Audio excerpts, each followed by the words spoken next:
So there's a whole part of the world which I think we have basically written off sometimes. I feel that it's unreachable, but it's not unreachable. And one of these trumpet messages is designed to bring about awakening in that huge portion of the world. It's probably the most populous part of the earth, really. When we think about China and India, and these countries have between them nearly half the world's population. And the number of Christians in these countries is so minimal. So minimal.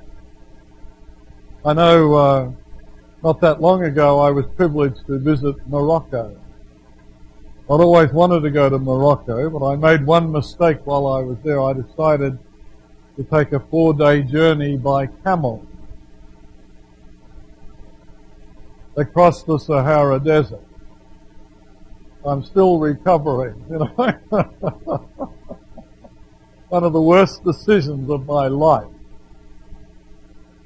An eye-opening decision, but I always wanted to see the great market system, which they call a souk, in these Muslim countries. So I went into this huge souk. It covered acres. I mean, acres. Little tiny streets running every which way, merchants everywhere selling everything. And I made up my mind I'm just going to walk in, I'll spend the whole day in here, and when I'm ready to leave, I'll start asking, how do I get out of here? Because it's like a rabbit's warren. So I'm wandering around the souk. I don't know how many hundreds of acres it was. It was vast. And I'm walking down this little cobbled street. And there's little stalls and merchants everywhere. And this guy steps out from his little place of business. He has beautiful carpets hanging. And he goes like this to me. I'd been practicing. So I went. And he said, please enter my humble abode. I said, well, thank you very much. I will come into your humble abode. I'm pretty sure he's going to try and sell me something. So he produced a stool, and I sat on the stool. And he turned to his nephew, and he looked at me, and he said, you will drink Moroccan whiskey with me. I said, of course I'll drink Moroccan. I love telling this story, especially in our health institute. And this is an Arab country, so what did I know about what I'm going to be offered to drink? One thing you're never going to be offered in an Arab country is alcohol. So whatever Moroccan whiskey is, I knew it wasn't alcohol, so I felt safe in saying, yes, I'll drink Moroccan whiskey with you. And the nephew comes back with a silver tray and little glasses on it. And Moroccan whiskey is a delicious mint tea. The only thing that's not good about it is they stick a cube of sugar almost as big as those cubes of butter you can buy. The cup's only about this big, and they stick a whole cube of sugar which is bigger than the cup. And it slowly melts. And so every time he turned away, I would pull out the cube of sugar and hide it under one of his carpets. I say, oh, your sugar's gone. He'd put another one in. I think I had 20 cups of Moroccan whiskey. I said, my goodness, if you could ever get drunk on mint tea, I'd be drunk by now. And the sugar intake was terrible. I'm a very low sugar person myself. Anyway, so that took like an hour to have our drink together. And he said, now we can get down to business. I said, of course we can get down. I'm wondering what he's going to try and sell me. Because I'm limited in terms of what I can carry back from that.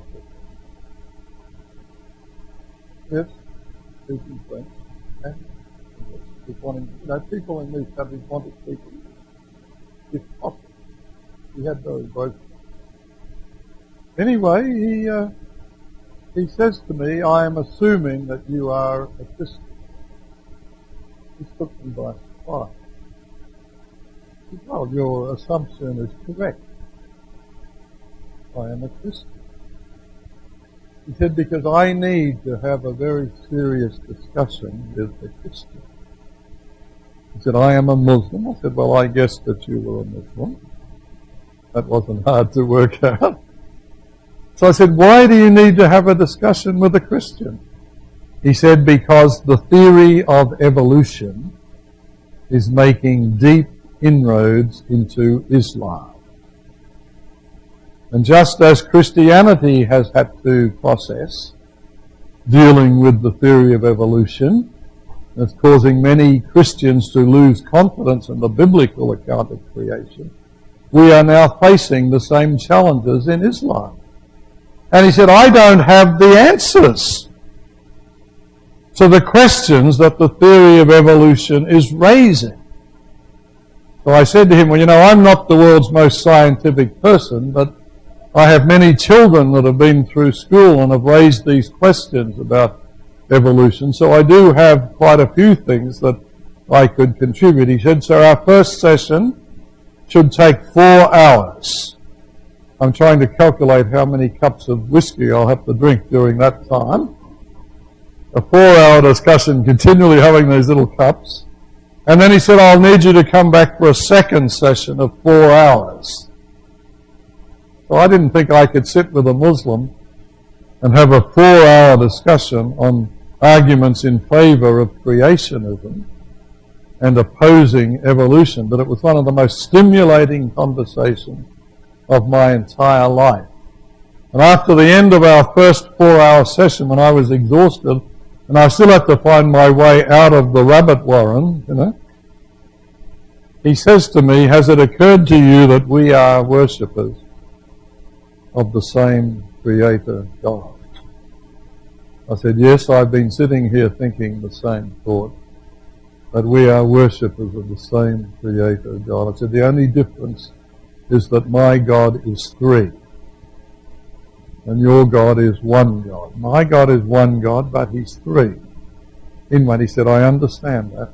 And we prayed together, and I left, and he made me promise, and 5 days later, after I survived the camel nightmare, I waddled in. I couldn't walk properly.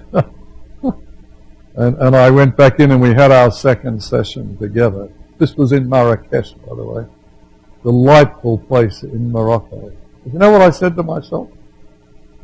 I walk into the souk, the largest Arab souk in the world, in Marrakesh, and who do I encounter? One of God's chosen children, with serious questions about how do I defend the honor and integrity of God the Creator. I said, wow, this is a better discussion than I've had with most Christians. And this man in Deadlands, he's still communicating with me by email. The modern age has reached into the souk as well. It sits there with his little laptop now.